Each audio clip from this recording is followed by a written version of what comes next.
গ্রাহকদের পকেট কাটার অভিযোগ উঠল এলপিজি গ্যাস এজেন্সির বিরুদ্ধে। অভিযোগ, সদর মহকুমার অন্তর্গত শেকেরকোটস্থিত লোকনাথ এলপিজি গ্যাস এজেন্সির পক্ষ থেকে কাঞ্চনমালা এলাকায় গ্রাহকদের বাড়ি বাড়ি গিয়ে এলপিজি গ্যাসের বই আপডেট করার নামে সাধারণ গ্রাহকদের কাছ থেকে 236 টাকা করে আদায় করে নিচ্ছে। অভিযোগ, লোকনাথ গ্যাস এজেন্সির পক্ষ থেকে বেশ কয়েকদিন ধরেই গ্রাহকদের বাড়ি বাড়ি গিয়ে এই প্রয়াস জারি রেখেছে।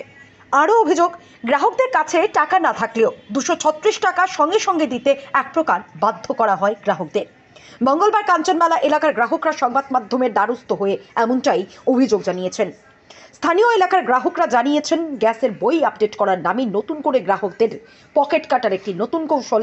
কেননা গ্যাসের বই আপডেট করা হয় কম্পিউটারের মাধ্যমে, তাই সেখানে এত টাকা দেওয়ার কি মানে রয়েছে? তাই গ্রাহকরা সংবাদ মাধ্যমের মুখোমুখি হয়ে রাজ্য সরকার এবং সংশ্লিষ্ট খাদ্য দপ্তরের কাছে দাবি জানিয়েছেন, এলপিজি গ্যাসের বই যদি আপডেট করতেই হয় তাহলে সরকার এবং সংশ্লিষ্ট দপ্তর যেন বিনা পয়সায় গ্রাহকদের গ্যাসের বই আপডেট করার ব্যবস্থা করে। গ্যাসের বই দিতাম, এরপরে গ্যাসের বই দিছি, তখন কইছে একটা কাগজ দিছে, সই করতাম, সই করলাম, এরপরে দিয়া কইছে সই টুকরে সারছি, পরে কইছে টাকা লাগবে। আমি কইছি কত? কই 236 টাকা। আচ্ছা, তখন অক্ষণ তো টাকা নাই, অন কী করেন? আমি কইছি অক্ষণ না দিলে চলবো নি? কইছে না, এটা তো আমরা লাগবো, অক্ষণই লাগবো, অক্ষণই দিতে হইব। তখন আমি চিন্তা করলাম অক্ষণই দেওয়ান লাগবো, তো হয়নি। আমি তো আর জানি না, যদি আবার না দিই আমার গ্যাস ট্যাস জানি কিতা না কিতা করে, তো আমি তো না বইয়া বুঝছি না। তখন আমি কইছি আমার স্যালারিটা আবার ফাটাইলাম SDM। তো আমি কইছি বাবু, তুই SDM ওখানে না গিয়া অক্ষণ আর্জেন্ট টাকাটা দেওয়ান লাগে, তুই এই টাকাটা দিয়া দে।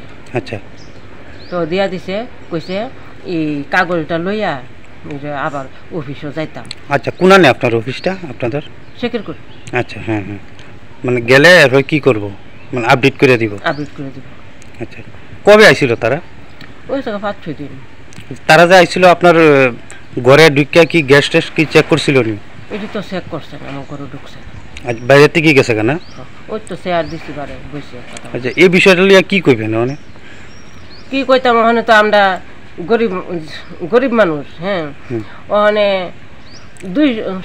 ওখানে সবাই পারলো, তো আমারটা আমি চিন্তা করি অত্যন্ত 236 টাকা দিতে হইব, তারা বইয়া রয়েছে। ওখানে আমার 200 টাকা বাইক দই আমার বাইকে না দিলে তারা যাইতো না।